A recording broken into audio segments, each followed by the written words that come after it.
Well, howdy there, Internet people. It's Bo again, and welcome to The Roads with Bo. Today, we are going to talk about the roads to replacing Biden on the Democratic Party ticket. We're going to do this because it's a question that has come up a lot, and my guess is that it's going to continue to come up for a while. And I received a question that is phrased in such a way that it allows us to explore various options, go down different paths to stick with the channel theme. Okay, so here's the question. Now that you have a lot more Dems calling for Biden to pass the torch, are you willing to give up on the old man? I'm just wondering. We hear that a lot of Democrats question him in private. I'm wondering what you say in private. Is it different than what you say in public? You know, when I first read that, it seemed very snarky. Rereading it, it doesn't seem as snarky. But snarky or not, it's a fair question. A couple of points I want to make real quick, though. First, I'm not a Democrat. Just a reminder. Second, Biden's not actually my man. Go back and look at some of the videos from before he took office, during the primary. He's not my guy. He has pleasantly surprised me. He has far exceeded my expectations, but those expectations weren't very high. So that's just a reminder. Now, as far as what I say off camera, the answer to that is not much. I think one of the things that would be most surprising to a whole lot of people is that I'm a pretty quiet guy. I don't talk a lot, which is, funny given, this. But generally, I listen and I ask questions. I have a bunch of those. So we can use that. Those are things that I haven't necessarily talked about on the channel, concerns that I have. Okay, so we hear that all the time. Biden needs to pass the torch. Okay, to who? First question. And the answer is, well, we don't know. I'm going to suggest that that's a bigger issue than people think it is. Okay, we don't know who, but we do have this list of people who, they poll better in some polls in some states at some times. Okay, fair enough. Do they want the job? I'm asking that one as a question, but I happen to know that some of them don't. Some of the names being floated do not want the position. They wouldn't take it if they didn't have to campaign for it. They don't want to be president, which, to my way of thinking, that actually qualifies them to be president more than anybody who actually wants the job. But that's not how our system works, and until we can figure out how to draft people into the role, we need somebody who would actually want to campaign. So you have that. Now, that's only some of them, though. There are some left, but we don't know who. Are they going to vie for that position? Is there going to be a competition, a little, behind closed doors, Washington two-step thing going on, trying for political jockeying, trying to get ahead? And if so, when the inevitable leaks come about the candidates that are released by the other candidates trying to shore up their position so they end up with the nomination, are the poll numbers that you are currently looking at going to hold? What about when the GOP starts slinging mud at them? Because, right now, it's kind of all based on vibes. I have a whole lot of questions about the who. A bunch. Then you can kind of move on to the how. How are you going to get them on the ballot? And I know that sounds like a silly question because they'd be the Democratic nominee. But do you remember all of those boring videos about the paperwork over on the other channel when we were talking about Alabama and Ohio, with Biden having a hard time getting on the ballot. If the Democratic Party switches out candidates now, it is almost inevitable that there will be a series of legal challenges. Now, will those legal challenges be grounded in good interpretation of the law? Not necessarily. So, I mean, even if they lose, I guess the Democratic Party could appeal to where? The Supreme Court has good interpretation of the law, precedent, long-standing, things. Has that mattered a whole lot up there lately? I have questions about that as well. And I don't know how they can know the answer to that. That's a big issue. Then you have the campaign finance questions. Now, this was one that I have looked into. Those people that I have talked to that really understand campaign finance, the general consensus was, there's ways. As in, it would be annoying, not impossible. So you have that. But these are pretty big questions. They are pretty big questions. The Democratic Party, the establishment within the Democratic Party, the leadership, they may have answers to all of these questions. They may have good answers to them. But those answers aren't public. And as far as public conversation goes, some of this I don't even know that there's been real consideration of, much less resolution. And I feel like that would be important. To my way of thinking, it's very late in the game.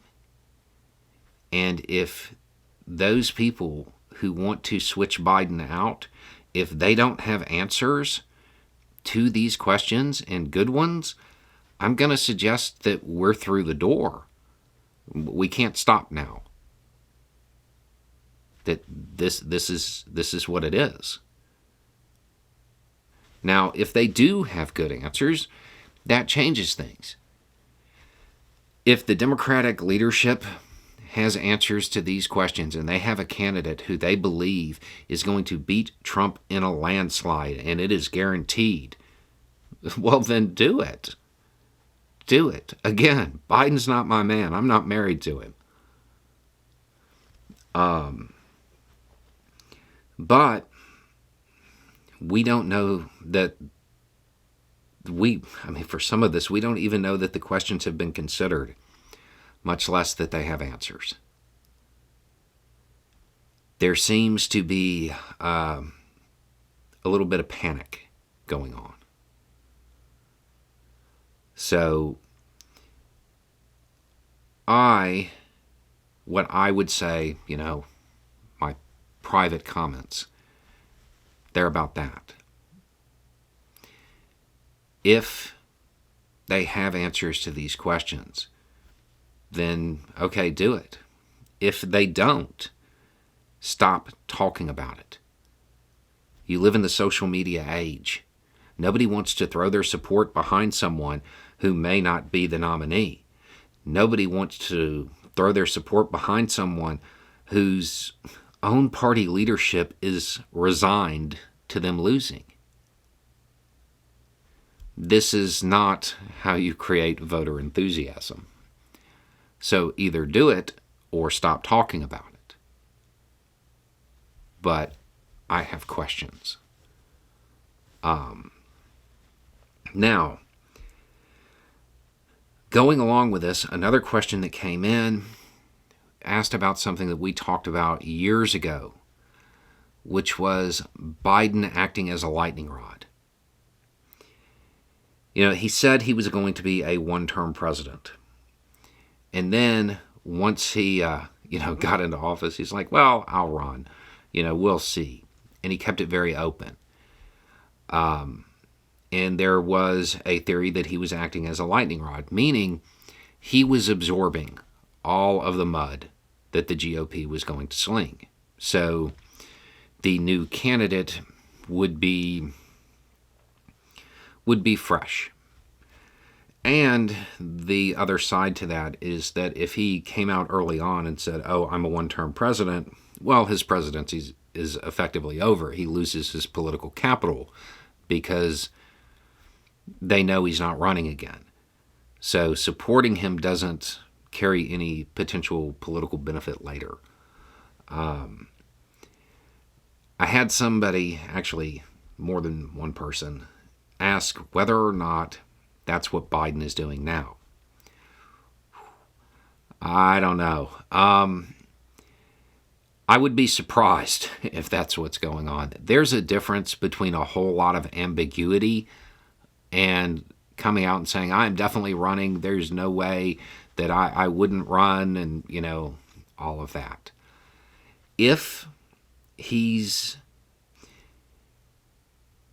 that's what's happening, you will know almost immediately.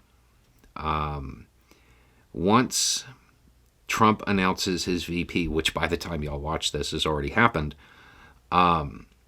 it would occur very, very quickly after that, because the goal would have been to keep it under wraps until Trump makes his selection, so the Democratic Party could pick people to best counter that. So if that's what's going on, we will have an answer very, very quickly. But that seems incredibly unlikely. That is a level of 4D chess that you do not see from the Democratic Party. Again, just keeping it, well, I don't know if I'm going to run. Yes, I'm going to run. Going that route with it, that's one thing. Coming out and saying stuff like, I'm not going to stop running unless the Lord Almighty tells me to, that's a little bit different. That's a little over the top to just be acting as a lightning rod. It seems unlikely. But if, things change like immediately after Trump announces his VP, maybe. I still don't think that's what it would be. I would be looking for another reason that they made that decision. I would be absolutely shocked if they had it planned out like that.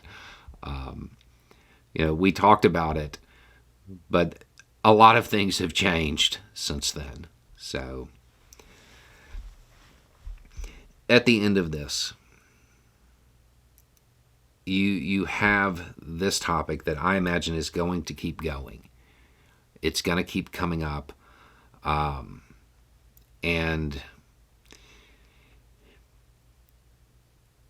at the end of it, what we're missing to make a good determination is information. To have a good opinion on this, there's a whole lot of questions that have to be answered. Just do it. That's a shoe slogan. It's not a good political strategy. There has to be a plan behind it. It can't just be, "Oh, we got cold feet." There has to be something else. And if there's not a real plan, if these questions can't be answered, I'm going to suggest we are through the door, and everybody needs to stop talking about it, because it is self-fulfilling at that point. If Democratic Party leadership is resigned to him losing, you're not going to have enthusiasm when it comes to voter turnout. That is not the type of messaging that impresses swing voters. The Republican Party is running their candidate with all that entails, and they are acting like he is unstoppable. For a lot of people in the age that we're in, there are a lot of voters that are going to be swayed by sheer confidence and the appearance of it. So it is, I understand that it's something that people want to do. There's a lot of ambiguity. There are a lot of potential pitfalls. There's a lot of questions. Anyway, so there's a little more information, a little more context, and having the right information will make all the difference. Y'all have a good day.